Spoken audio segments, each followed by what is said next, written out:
Hello, everyone. Thanks for joining us. We're here today with Eddie Pate and Jonathan Stutz, authors of a new book titled Daily Practices of Inclusive Leaders, a guide to building a culture of belonging, which releases on May 28th. Eddie Pate is the founder and chief inclusion, diversity, and equity officer of Eddie Pate Speaking and Consulting. He has spent over 23 years doing inclusion and diversity work in the corporate world, leading those efforts at places such as Amazon, Starbucks, and Microsoft. Jonathan Stutz is the founder and president of Global Diversity Partners. He has over 25 years experience working in leading edge companies such as Amazon, Microsoft, and Zulily. Jonathan serves on the board of Youth Eastside Services, a nonprofit for youth and families supporting behavioral health and substance issues in Bellevue, Washington. You can learn more about the new book at bkconnection.com and at inclusivepebbles.com. So guys, congratulations on all of your wonderful work, and thanks a lot for joining us. Thank you. Thanks for having us. Oh, Brian, thank you very much. No, it's my pleasure. I was really excited when I heard about, the topic of your book and kind of the, way that it's oriented. But before we get into that, I mean, maybe you could tell folks, each of you, a little bit about yourselves beyond, what I briefly touched on. Sure. Go ahead, Eddie. All right, sure. So I think the best thing for your audience to know is I've done 24 years plus of inclusion, diversity, and equity work, and that's really all that I've wanted to do. I currently live north of Seattle in a place called Shoreline, Washington. So I'm on the West Coast. Moved up here back in '93 to actually go to grad school, where I had got my doctorate from the University of Washington in sociology, comparative race and ethnic relations. I've been married for 37 years. I have two wonderful kids, a daughter who's 31 and works at Amazon, and a son who's 25 and is a junior software engineer for a company called RevTech. His name is Arthur. Her name is Carly. I have a Chihuahua named Fanny. So there you go. And I it's like almost like we're speed dating, Brian. It's like I love photography and outdoors and nature and all that kind of stuff, which is true. And so and love working out. I'm an old athlete who is not as athletic as he once was, but still tries. So that's enough about me. Jonathan, how about you? Yeah. Thanks, Eddie. Yeah, I was born in Toronto, Canada, which has been considered one of the most diverse cities in the world. At a young age, I moved to Atlanta, Georgia during the height of the civil rights movement. And that experience affected me deeply for the experiences I had as a young boy living in the South during that time. Saw a lot of discrimination, anti-Semitism, racism as a young kid that influenced me and affected me years later. I'm married 42 years. Coming up on the next one soon. I have two adult children as well. I have a daughter, Katie, who is a oncology breast surgeon, and she is just coming out of a fellowship to start practice this summer. And my youngest daughter, Jacqueline, is a data science manager for the company's technology that we're on right now, Zoom. So we're feeding her a paycheck, I guess. There you go. And I have an English cream golden retriever named Simon, who is the sparkle in my eye right now. And I'm an active runner. I've run probably 15 plus half marathons. I'm a hiker. I'm very active in the community, as you mentioned, with Youth Eastside Services. I've served on the Human Services Commission for two different cities in which I've lived for a total of over 15 years, I guess, between the two of them. And and just love the work I'm doing. I call myself soft retired. Left corporate life in October 20 and opened up this small boutique training consulting practice similar to Eddie has done at around the same time.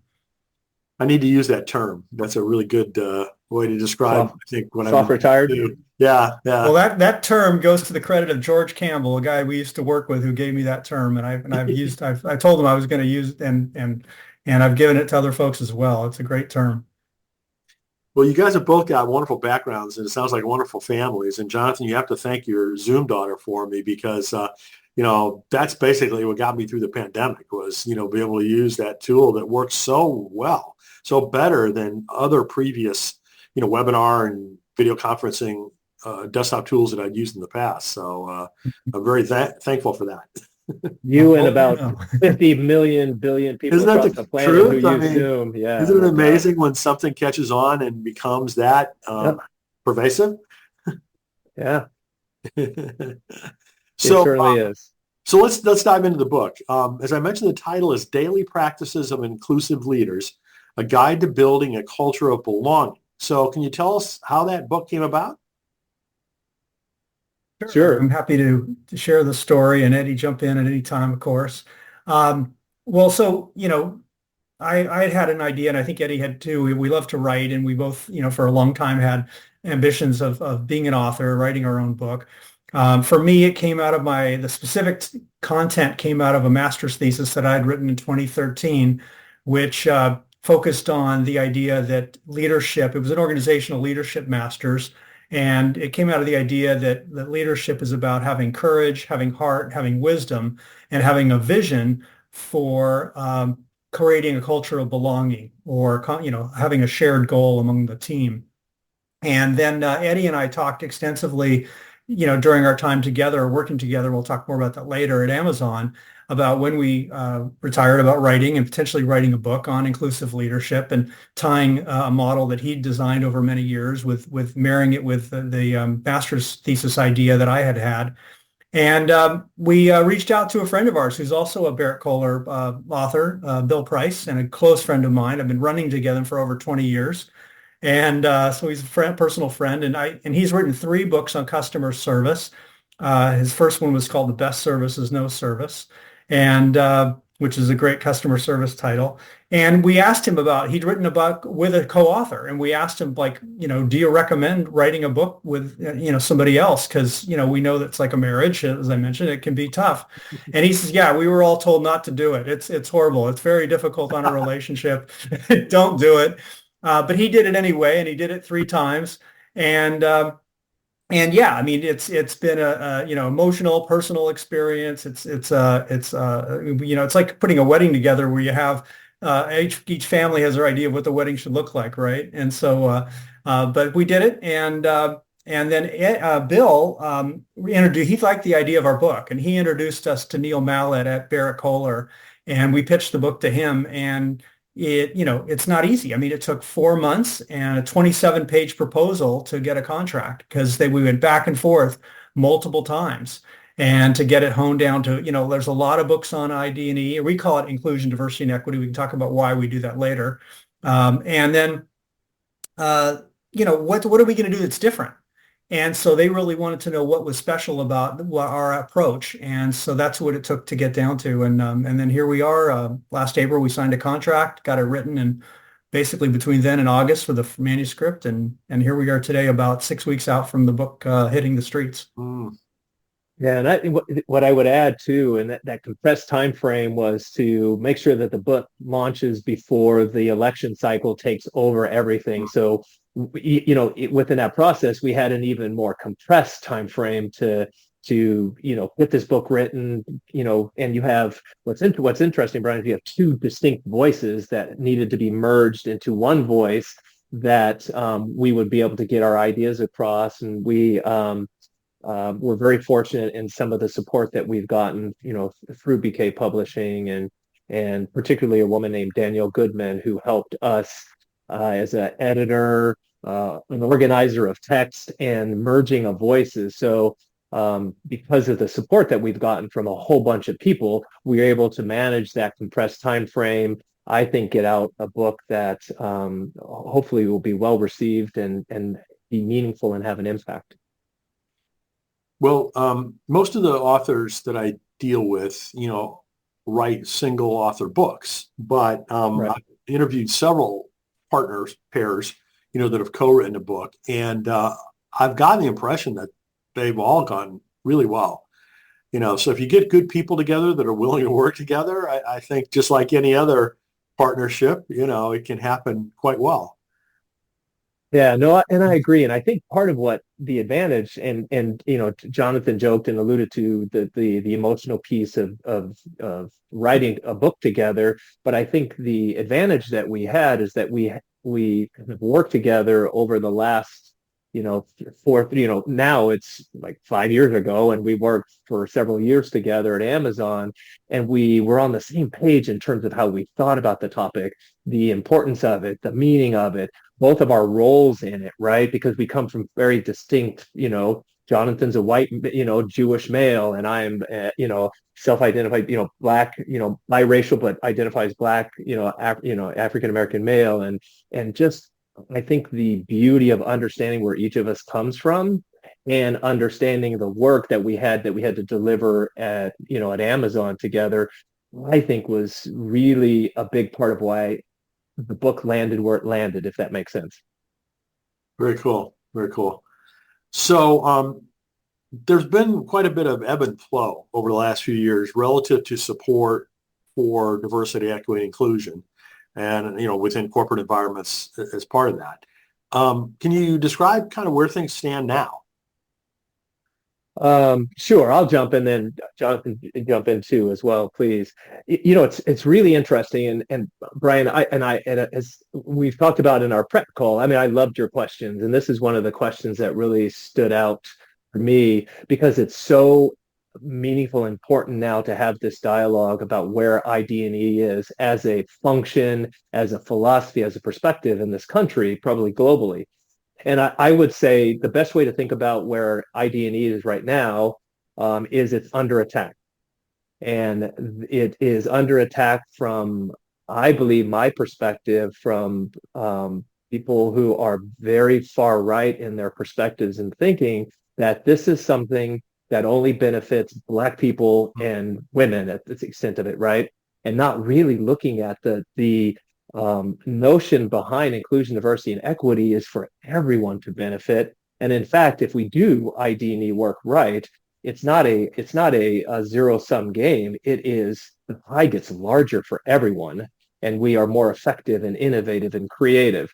So we're I'd say where the industry right now is we have a bunch of companies full steam ahead and ignoring the contention that's out there. We have companies that are not sure what to do and are pulling back and are stalled and are kind of teetering a little bit. And then you have some companies that are abandoning it totally. Wow. But I'm encouraged to know that from some of the reports that I've seen and some of the data I've seen and some of the stories I've seen and some of the actual literally dialogues that Jonathan and I have had with other diversity professionals, ID&E professionals, is that the majority of companies are still full steam ahead.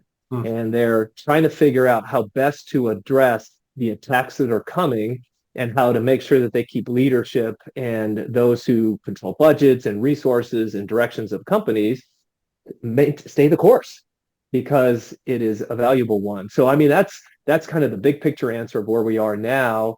I love where we were as an industry before these attacks started happening, is that we've evolved from just talking about it being about diversity, and we've really evolved to the discussion being about an integrated inclusion and about equity as the end game, and making sure that all our practices are truly benefiting those groups that we want them to, equitably across multiple dimensions, not just race or gender, identity, veteran status, people with disabilities, right? People who are globally different. So that's kind of where I think the industry is. Jonathan, what would you add to that? Yeah, I agree with you. And I would add that the narrative has really been hijacked, Brian. And we need to grab it back, because there's a lot of misinformation out there today about what inclusion, diversity, and equity is about. It's a business issue, and it's about creating high-performance teams, highly effective teams, where if you've ever been on a team that's that special, where you just feel connected to everybody feels seen, valued, heard, understood, they're firing on all cylinders. And that's that high performance team where, people have your back and you're listening to different perspectives. We're dealing with some of the most complex challenges and problems. Look at, AI today and how companies are grappling with it. We need all hands on deck, and we need everybody's ideas and perspectives. We need people to be able to share openly and be their authentic selves and share their lived experiences so that we can solve these tough problems. And if we have folks that feel that they are undermined or not listened to, critiqued, knocked down, not heard, cut off, ideas being taken. If it's that kind of environment, then we're not going to achieve the goals that we need to see. Businesses aren't going to be profitable. They're not going to be able to succeed. So this idea that this is about helping Black people or it's about creating a culture where everybody succeeds. And historically, many people have been underestimated and been marginalized and oppressed. So that, we do want to recognize that. But it's also, this inclusion idea is very much about guys like me and you, Brian, white males. We have a role to play. And our role is to understand that privilege and status that we have received for no other reason other than we were born into it by dumb luck. We have been granted by society additional privilege and status and power. And so we can use that to actually create space for other people and hear those voices that we need to hear and just create that environment where everybody, feels that they are, as I said, seen, heard, valued, and understood. But we have to recognize that position we have, and sometimes, stand back and move to the aside to shine a light on other folks so they're heard and seen. So that's what I would add to it. Well, for me, the whole area of IDE is basically the theory of our country, the founding theory of our country, right? Equity, right? All men and women and created equal, right? Everyone created equal. And, welcoming immigrants, right? And within the corporate world, obviously, you're trying to be as efficient as you possibly can. So why don't you design structures where that's the case? And, I've been in corporate America a lot of my life and was in some really positive, phenomenal, supportive team situations and some that were pretty much the polar opposite. And, it's really clear to me which one's more effective and which one's better. And, I think that with those kinds of goals that you guys described as the priority, of overall effectiveness, making everyone feel as effective as possible, period. End of story, right? I mean, right. But I would jump in, Brian, and say that the idea that we are all created equal is more of a vision statement. Oh, yeah.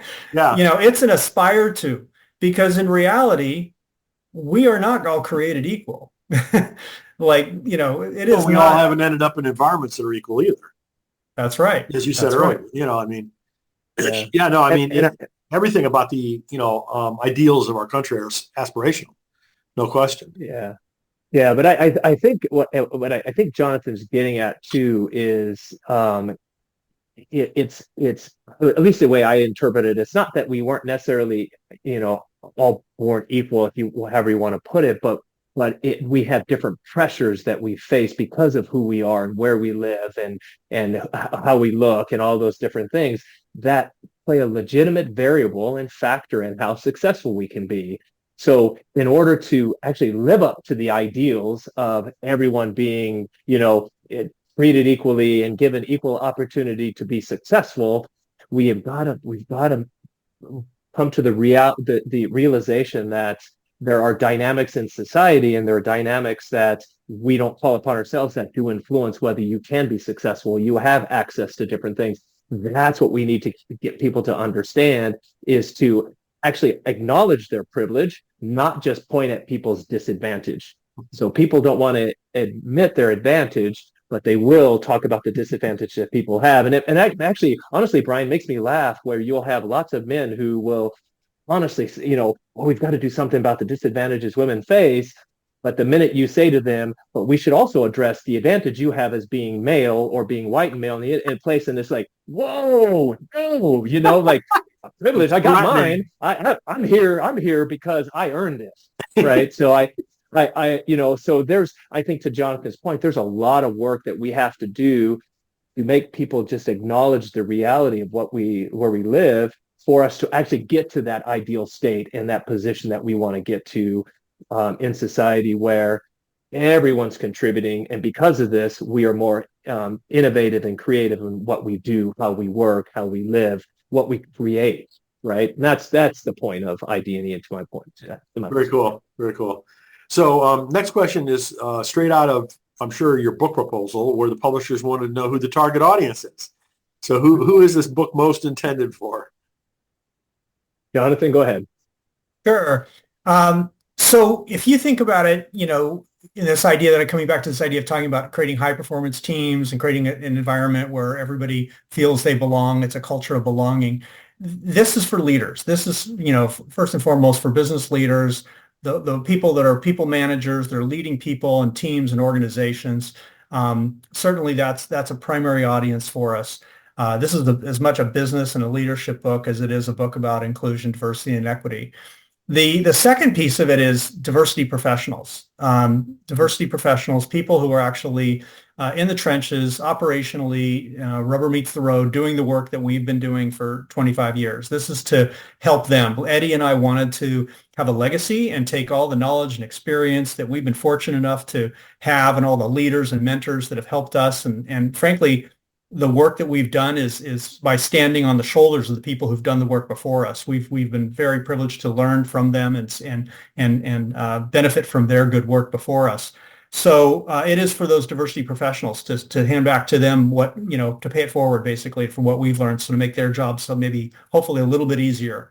The second one, or the third one, is the folks that are just passionate about it in the companies and organizations, nonprofits, people that are in what are called employee resource groups, in doing corporate social responsibility. Those folks that are in the organizations that are part of the employee base that's passionate about creating a culture where everybody feels that they fit in and that they belong and can achieve their goals. Cool. And the only thing I would add to that, Brian, is, and Jonathan and I were very specific about this too when we were writing the book. Our book, the target audience in terms of companies aren't just the big, massive companies that have all these resources for ID&E and have a diversity leader. They have, entrenched teams, strategies.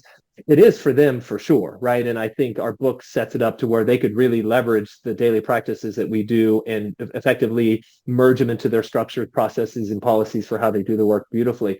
But it's also, I think, super, one of our audiences are those companies that are smaller, that don't have the luxury or the resources to be able to hire ID&E teams and leads, and they're counting on their HR teams to drive this work, or they're counting on the passion of heroes. That's how we refer to it. People who are heroes within your organizations to drive the work, right?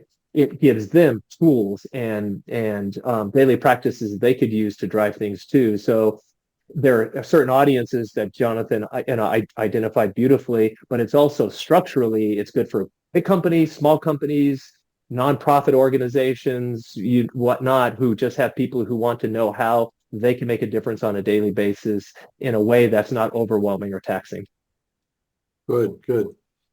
So, obviously with a very complex and nuanced, set of issues around this, how do you organize the book? Right. Yeah. Want to jump on? You want me to jump on? Go ahead. I can grab it. It's great. So really it's in two primary parts.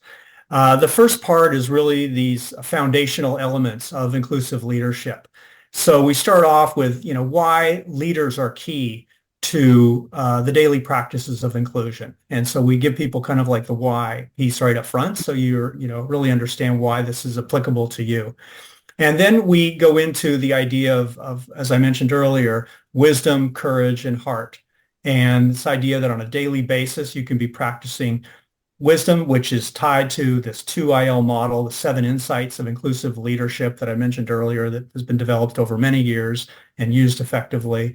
A lot of folks just quickly on that believe that, when you're doing diversity training, it's about unconscious bias. And what we show to them is, unconscious biases are really important to understand and how to interrupt those.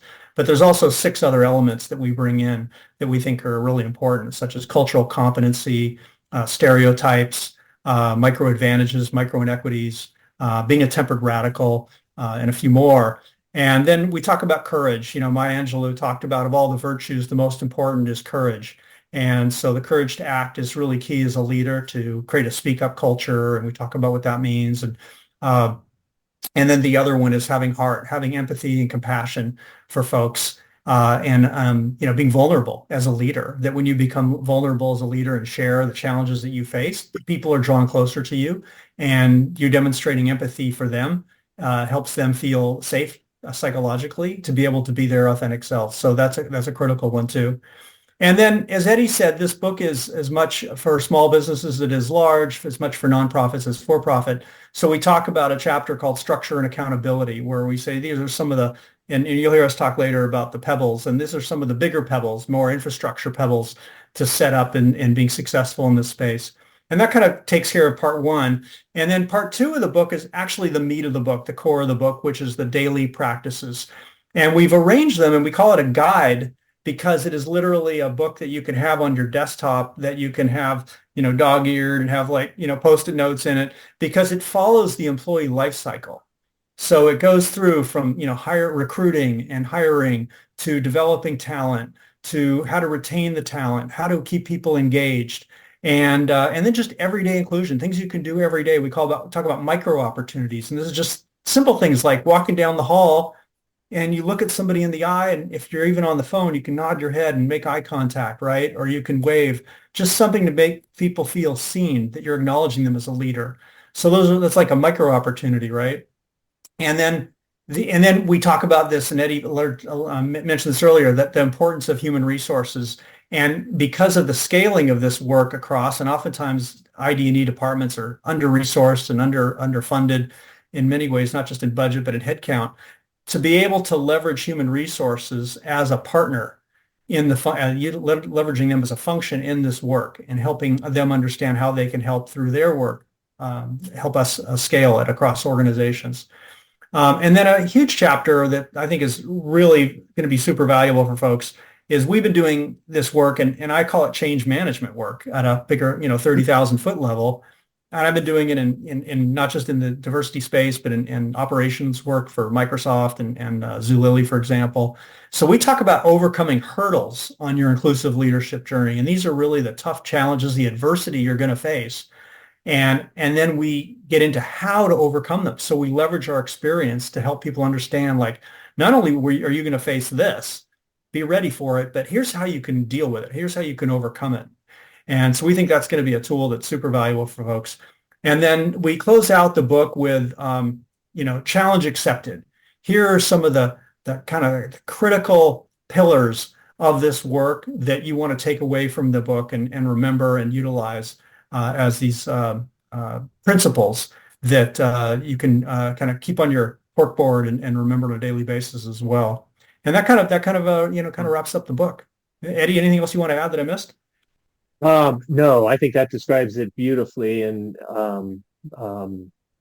very practical, that hands-on. And as Jonathan alluded to earlier, that's what we've heard over the years, as long as we've done this work, is I get this work, I understand why we do it, I understand the business case rationale, but what do I do? What do I do every day? And that really is what much of the book is about. And that's, I think, that's one of the beauties of this book, is then people are going to be able to just get and use it and build on those wonderful principles they have from other strategies and thoughts and perspectives they have on ID&E, and then just use our framework to do what we want to do on a day-to-day basis. So yeah, it's pretty exciting. The one thing I did forget that as you were speaking, I remember that we should point out is that the first 5 chapters, the foundational chapters, we start off each chapter with a profile of an inclusive leader that we have worked with. So we went out and interviewed 5 folks that we picked, 2 from small companies, 3 from larger companies, and interviewed them. And we give you an insight into how they lead as an inclusive leader, specific to the chapter's content. So the leader that we profile on Heart, for example, Carletta Uten, talks about her level of compassion and empathy and how she developed that, for example. So that's a kind of a cool, very practical approach that we love. We're excited about, that we're able actually to give you a perfect example of somebody who exudes the traits and characteristics of that chapter's content. I kind of assume Jonathan, you guys would have a lot of case studies. That would just make a whole lot of sense, given your backgrounds and the topics. So I'm glad to see that. Yeah. Yeah, and Brian, it's not just only case studies, it's stories. And we had one of our folks who written an endorsement for us basically said it's like sitting in an office as a fly on the wall, listening to Jonathan and Eddie tell stories about their experiences. And that's what we really wanted to capture too. So yeah, it's absolutely right. And those stories do come out in those five leaders, which I think is beautifully done. But the last piece that I would add to the structure of this book, Jonathan, and I'm sure we could probably keep talking and finding things and adding things. But one of the things, Brian, that we did, which is interesting and different, is we've integrated QR codes throughout the book for people who are visual learners or are generationally different. And we would imagine Gen Z folks would be more apt to really want to scan a QR code, which will take them to a YouTube channel site that we have, and they actually can watch videos that give more information about what we're talking about in that particular section of the book.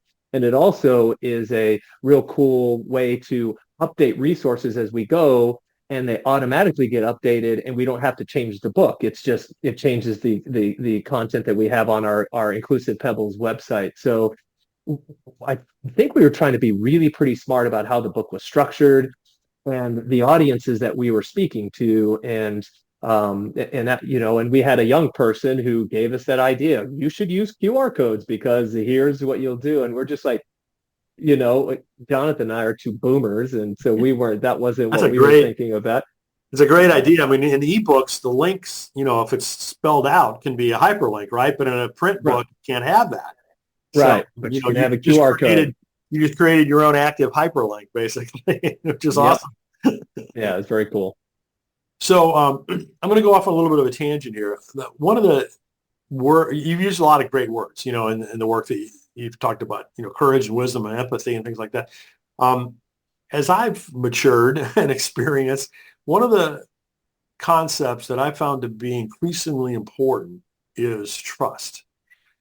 Partly because it takes in so many different facets. There's trust in character, there's trust in competence. How do you see that fitting into what you guys are advocating? Yeah. Trust is a huge issue, and especially for people that have a history of trauma and building an environment where people feel that they are trusted and they can be trusted, and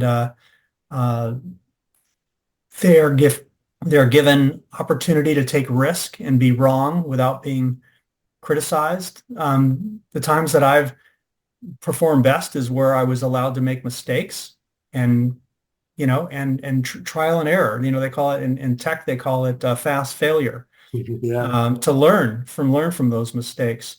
So one of the daily practices that we talk about in the book is about inclusive one-on-ones.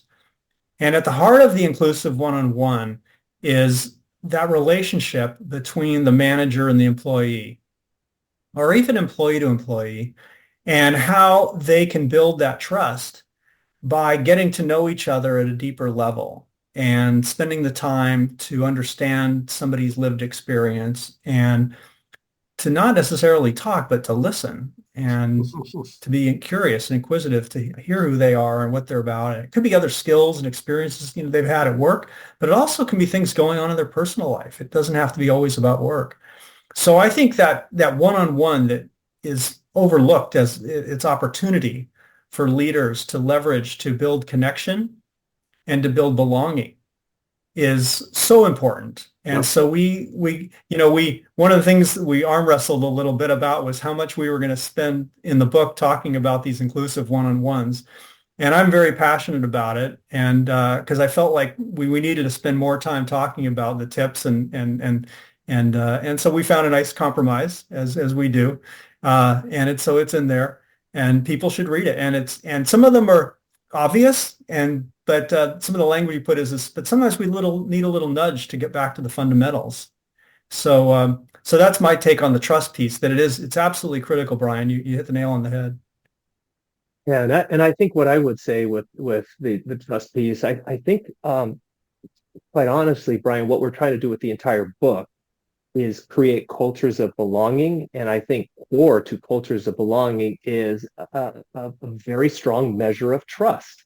And if you don't build trust in underestimated groups, that you're trying to show them that they belong, that they have a voice, that they're going to be heard, that they're going to actually have the ability to have agency in how the organization runs. If you don't do that, you're not going to have trust, right? And they're not going to want to stay in the organization. So I would argue that the entire book is about how to help leaders and people and everyone know how to build trust in those underestimated communities and maybe overestimated communities. I don't know if that's the way you would say it or not, but and everybody that's involved with this. So if you want to create a culture of belonging, you've got to make trust be part of it. And each of the daily practices that we do, we're teaching people to use them in a way to signal to folks that they matter and that what they say is important and that they can trust us to live that. And so I think that's one big part of it. And I'm gonna go on just a slight little tangent because I want to make sure that we bring this up in how the book is effective. And I don't think we've done it at this point. And it has to do with the daily practices and what we talk about, which are the pebbles that we drop that cause ripples, that cause other people to drop pebbles, which cause ripples. And it could be aiming towards making someone feel like they are, they have trust or belonging. And it's the aggregation of all those pebbles that we drop that cause ripples that leads to cultural and organizational change, right? And so it is creating trust, building cultures of belonging, and all that are what we're saying can be done with just simple daily practices that cause ripples, that cause someone else to think about and see what you've done and do the same thing. And Brian, to wrap that into this, that's how you create trust. And that's the nature and the core of this book, is that you don't have to overwhelm yourself with changing everything you're doing. It may be a matter of simply reminding someone in a meeting that women are often cut off.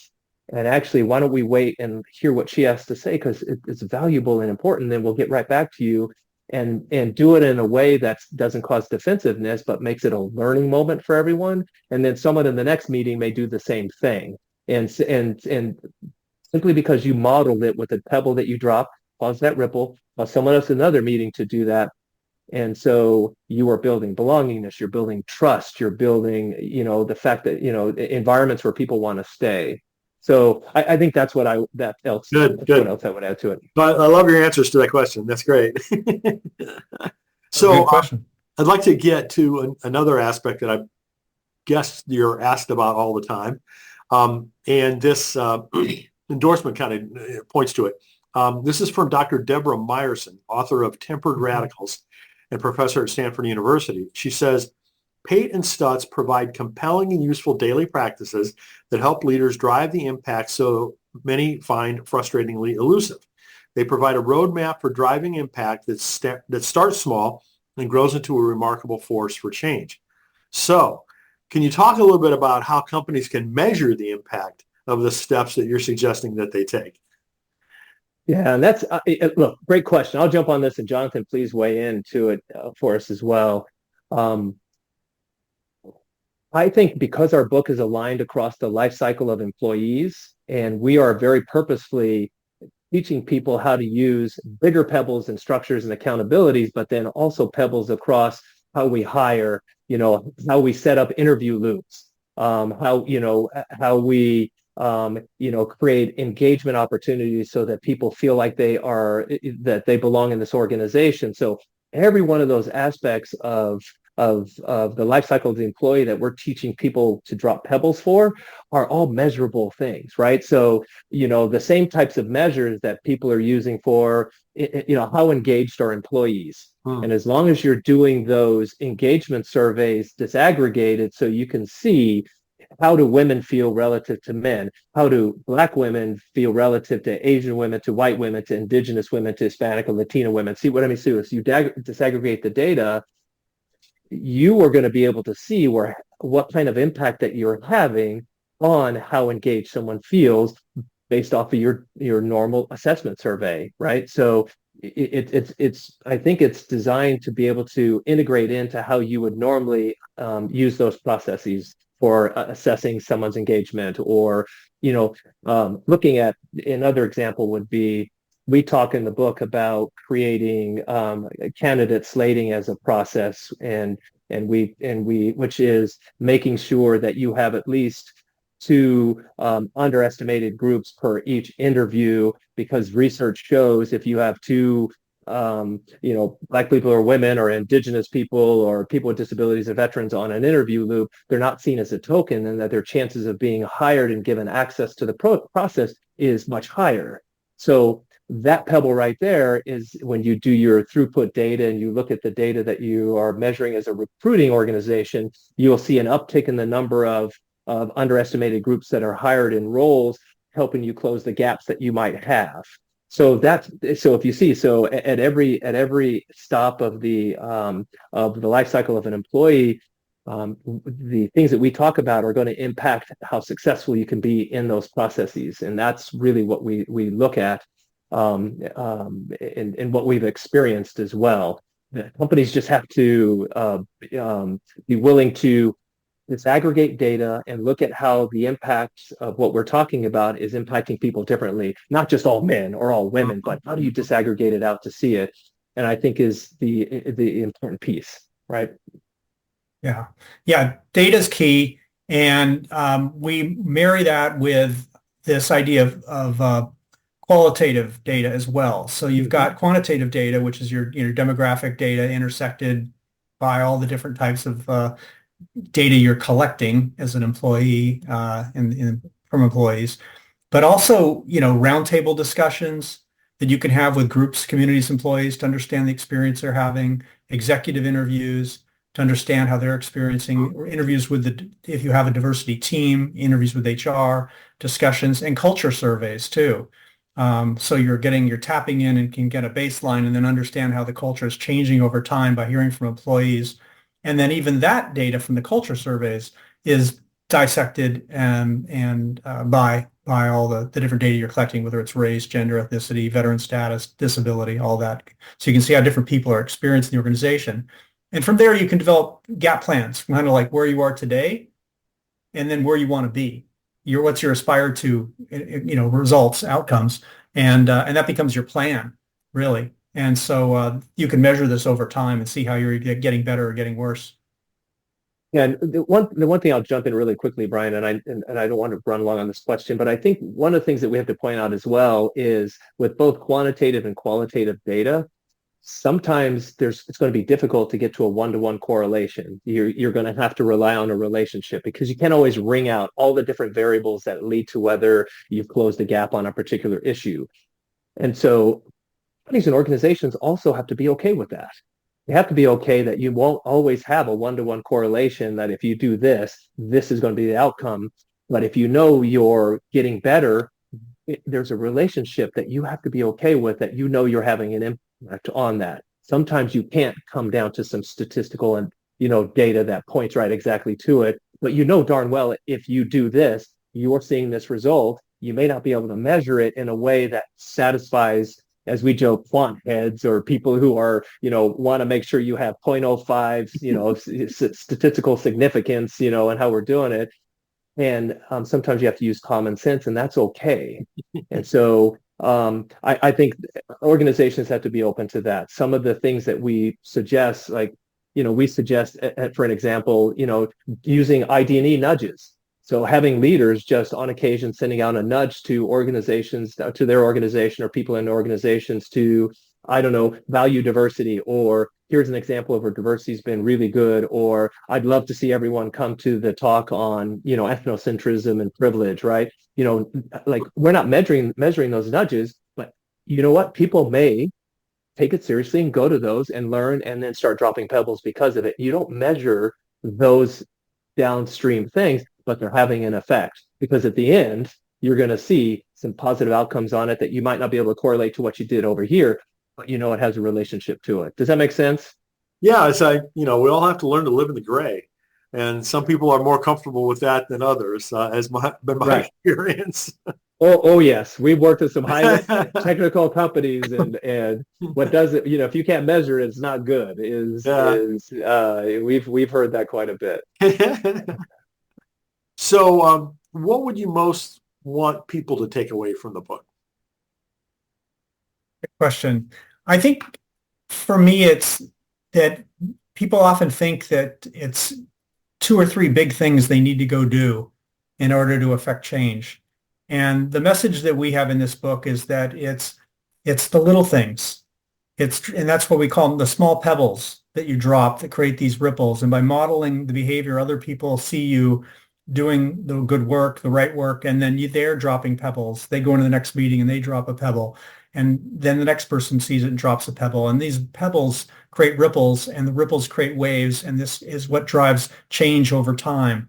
And it's this daily work, right? It's toiling in the dirt on a daily basis and doing the work. And that's how you drive change over time. It's not the two or three big flashy events that are going to make a difference, right? It's people building credibility in the organization for doing the right thing, treating people with respect and dignity, all people, and going out of your way to encourage people to speak up and to feel connected to each other, creating that kind of, and showing your values, right?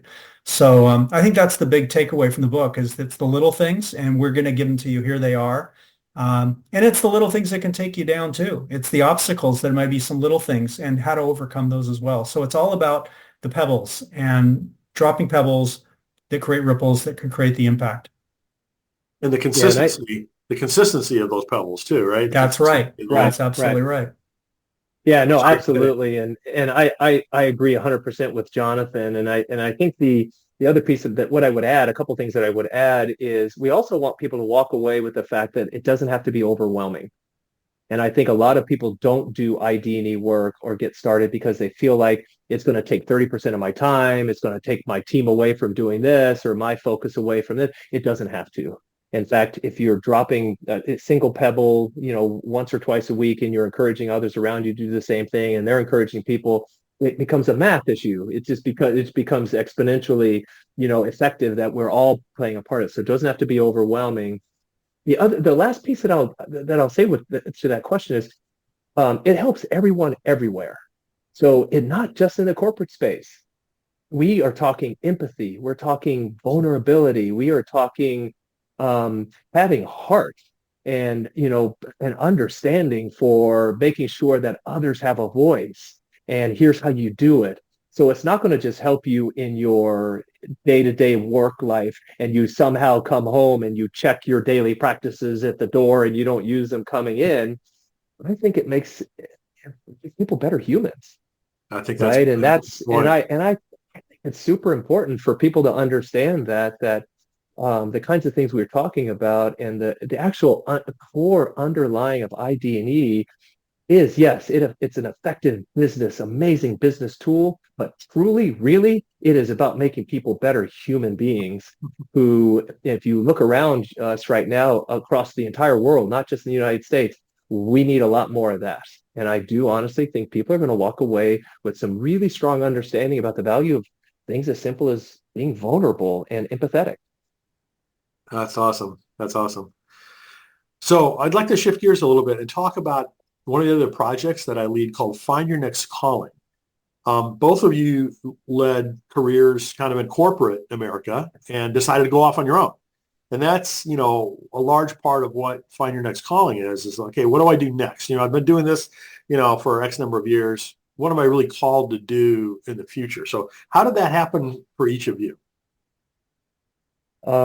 Well, for me, it had been 24 years of, not quite 24. I would say it was 21 years in the corporate environment, driving this work, helping, people find, meaningful work. And for me, I just got to the point where,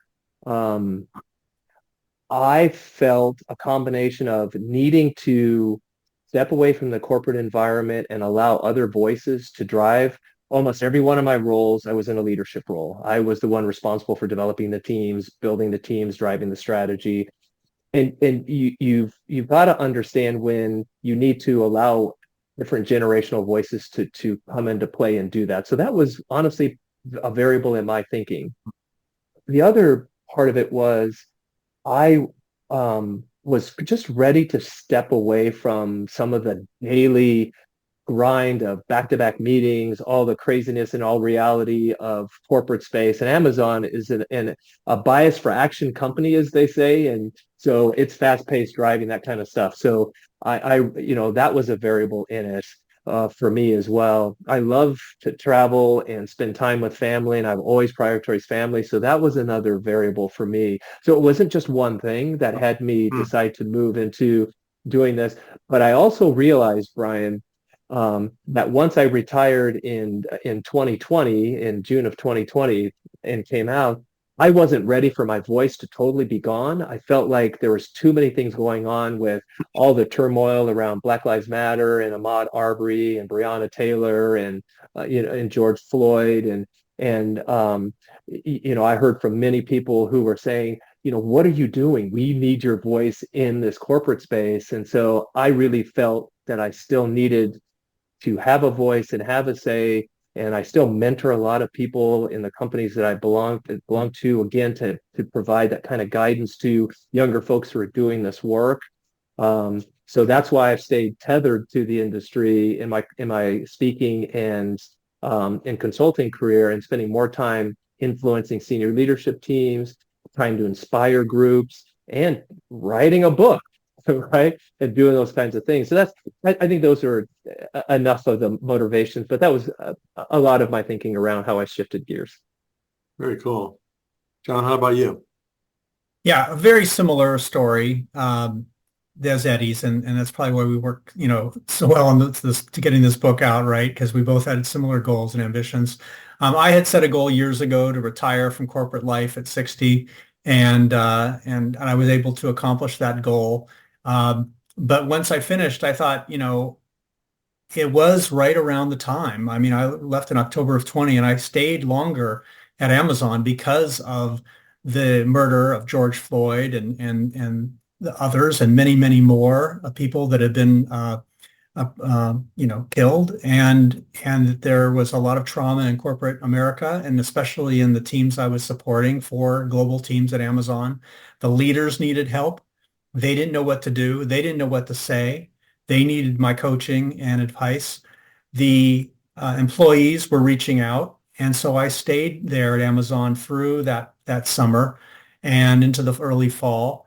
But then it was time, it was time. And in October, I decided to leave and set up my own training and consulting practice. And it was interesting because I hadn't originally planned to do that. But Eddie and I talked right when he was leaving, and I think in March to June period there, he and I talked about, like, he was setting up this consulting and training practice, and he encouraged me to do so too when I left, and that we would work together, which we made happen. Yeah. It's pretty amazing. And so we've worked closely together, but in separate companies, separate organizations.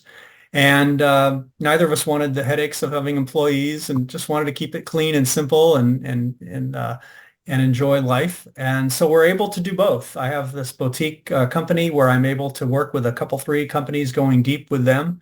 One, I'm their fractional chief diversity officer.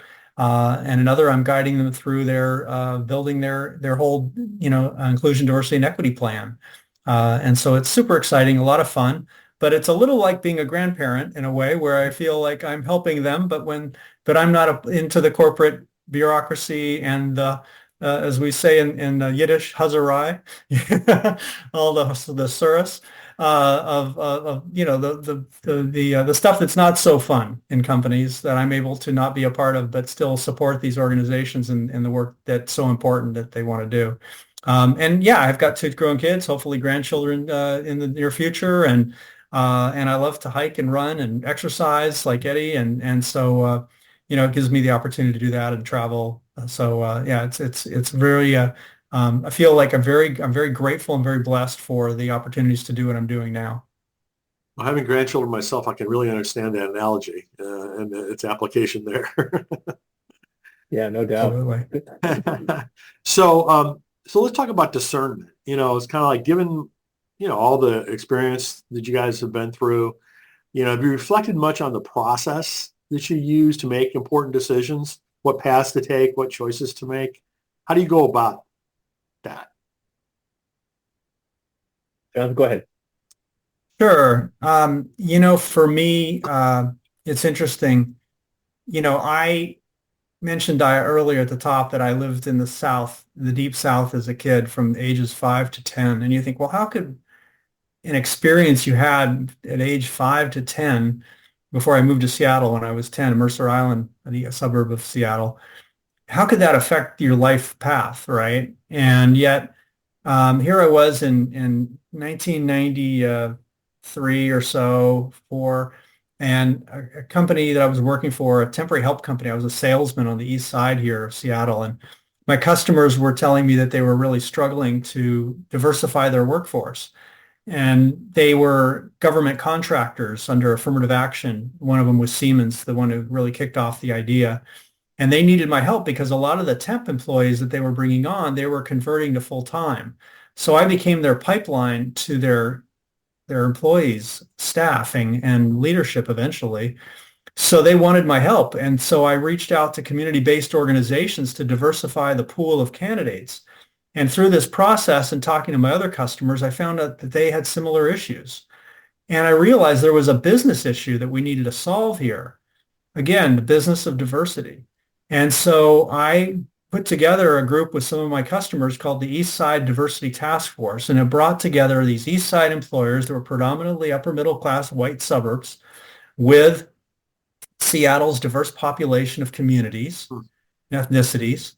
And we met once a month, and we brought together in a roundtable fashion, literally a huge roundtable fashion, hosting. Sometimes we'd host them at East Side companies. Sometimes we'd host them at the Seattle-based organizations. But using the sales knowledge I had of people getting together in person regularly to build trust, as you said earlier, and relationships, and seeing what you had more in common than what you had different. All those sales skills I learned through early in my career applied to diversity recruiting. How do you build trust? It's through ongoing in-person contact and getting to know people at this deeper level. And it's been the foundation for all my work, really. And so that led to Microsoft seeing me in a diversity business newspaper with Jesse Jackson. I had an opportunity to meet him at Mount Zion Church here in Seattle and have a photo taken, which is up on my wall somewhere. And they saw that, and they recruited me out to become a diversity outreach strategist for Microsoft. So it changed my life. And it was from those experiences as a kid where I had this passion for diversity, from those experiences I had seeing, here I was as, this kid playing Pop Warner football and going to, Little League with the parents of my friends talking about, these are deep Southerners, in the South in the 60s, talking about Black people in a very negative way. And then also being teased and bullied on the playground for being Jewish. And then coming home to a home that was very liberal and open to, again, coming from Toronto and my family being Canadian, and, coming into that culture, we were very different than a lot of our friends in the South, or people we knew in the South. And it changed my life. I always had that kind of pilot light burning until that customer at Siemens came to me and asked for my help. And I realized, wow, I've got some energy around this topic, and I've got some ideas. And that really changed my whole life and my path. Wow. That's very cool. Very cool. How about you, Buddy? Yeah, so I'll answer it slightly differently. I think for me, the discernment part in the different paths that I took, and I'll stick to the ID&E portion of my life, right? There was definitely an athletic background that, because of some significant knee injuries, really took me into a different path than I really fully expected to be going as a football player way back when. And then as it started getting towards having to make decisions and decide what paths to go on, quite honestly, Brian, it came down to, I never wanted to do anything that wasn't meaningful. I didn't want to do things that I couldn't truly have an impact on people's lives. In fact, when I was just finishing up my doctorate at the University of Washington in sociology, I had this moment where I could go towards the social work academia path, or I could go towards the corporate point. And I literally, in that moment, had an epiphany that I really didn't want to, at that moment, be a professor, even though there's no knock on academia and professors and that kind of thing. but that I really wanted to go someplace where I could almost instantly have an impact on people's lives. And that really was the direction that I took. And honestly, other things that affected my path in terms of what companies I chose and what I did in roles, I wanted global experiences. And Jonathan, a lot of his career had some amazing, wonderful global experiences. And I think he'd tell you the same, that really adds an incredible amount of satisfaction and knowledge and experiences when you can be global. So that for me was a piece of the discernment, right?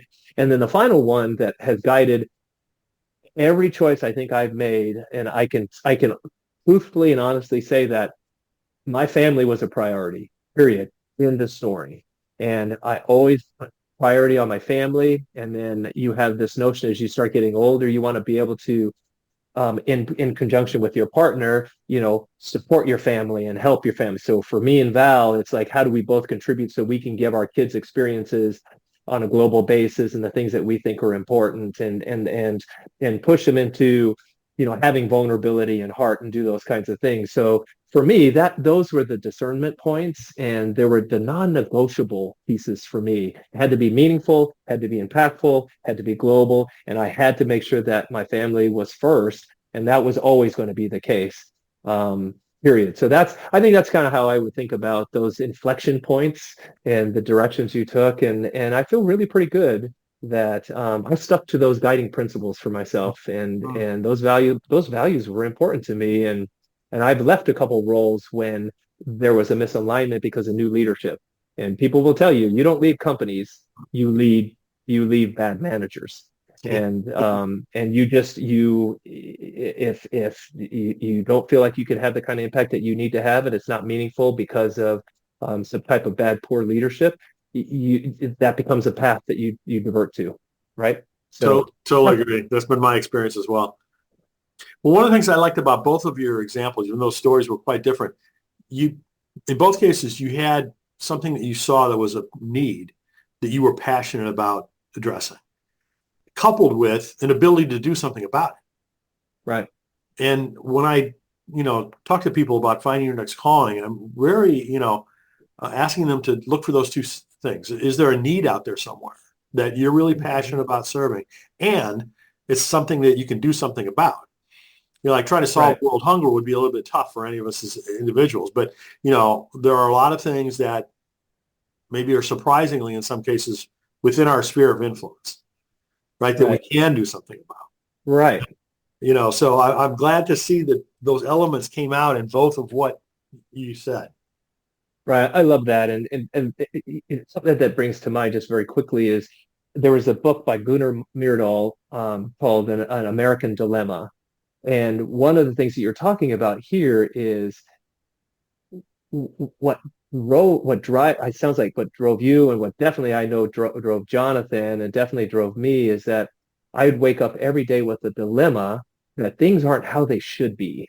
And that I wonder what I can do within my sphere of influence. I might not be able to solve world hunger, but I could wake up with a dilemma that people are hungry, that people don't have this. And so what is it that I'm going to do for that? And you can't solve everything and have a dilemma, but you need to, I argue, wake up and have a dilemma about something that really drives what's really meaningful to you, and do something.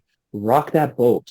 Go do it. Drop a pebble. Do whatever you need to do. So I like the notion of having a dilemma, and that if we wake up every day and you don't have a dilemma about something, you probably are missing the boat, in my opinion. Amen. So what advice would each of you want to give folks that are kind of considering, maybe jumping, the corporate ship, so to speak, and, going off on their own, or whatever it is that they, have been embedded in, to go do something much different? I don't want to be cliche, but this idea of, following your passion. And I think part of the challenge is finding your passion for a lot of folks, finding the thing that is going to really be meaningful, as Eddie said, and impactful. That's the tough thing for folks. And when it comes your way and you see it and you get excited about it, and maybe it's the paycheck isn't the same. Like I took a pay cut to go to Microsoft, if you can believe it. I mean, yeah, I literally, had to do the math it was kind of funny. A quick story is like, I think I was making like 75,000 a year in sales or whatever. And Microsoft's salary was like 55. And I was taking a cut to go to Microsoft. This is back in 95, right? And and they offered me, I figured, well, if the stock can grow at least 10% a year, then I'll be okay. I ended up staying there 19 years and I made the move not because of the money. I made the move because I was going into an area that I was passionate about and I had, talent to go do. I knew I could do it and I knew I could be successful. So I didn't worry about the money. And I think so often people will turn down something because of, a factor that really isn't that important in the long run. If you're doing the work that you love to do and you're passionate about it and it's impactful, the gifts will come back to you. The opportunities will come your way because Absolutely. you're doing good work, you're making an impact, and the rest will take care of itself. You can't worry about that. Just find your passion and you'll be happy and you'll have more energy than you know what to do with. I know that's for me. When I'm working on something I'm passionate about, I have like unlimited energy. Like this book. I mean, Eddie and he's probably sick and tired of me sending him notes and things about all the things we can do and done. And it's because I'm passionate about it, I'm excited about it. And so I've got this energy that I can't get rid of. And so that's it, I think, for me. Eddie, what do you think? So and I'll go. Well stated, and I agree 100%. And I think I'll go a practical route for you, Brian. I think something that I mentor a lot of people, and one of the things, and I have a lot of people who come to me like, okay, you've done this work for so long. What should I do if I'm thinking about getting to this, or I'm thinking actually about leaving it? I often point people to an article called 50 Cups of Coffee. And what I tell people is you may not have 50 cups of coffee, but the whole idea behind it is you could find different people in different parts of industries that you may be interested in, different types of roles, and go have 50 cups of coffee with 50 different people and just have conversations with them and network, ask questions, get other referrals. And I talk to people who are thinking about transitioning out of corporate to start their own businesses or different roles within I think any person who's looking at either forcing a change that they are making or they're forced into making a change because of layoffs or changes or, work becomes untenable because of a new boss or whatever, 50 cups of coffee. Go have conversations with people because I think we often don't really understand what I can do, in this space or something. Someone will say, what, diversity work, what can you do with it? And then, I have a learning background. I'm a teacher. And I'm like, do you realize there are learning and development teams at companies that you can go and get a role and integrate ID&E into how you do that? And you're not on a diversity team. And they're going, oh. And so how do you know that? 50 cups of coffee. Don't talk to people. Well, there's so much of the world that none of us see, right? Because we're only exposed to, our own little part of the world, the bubble that just like that, in, whatever that bubble is. And so I think I love that. I'm going to look for that article and share it with people. So I appreciate that. Thank you.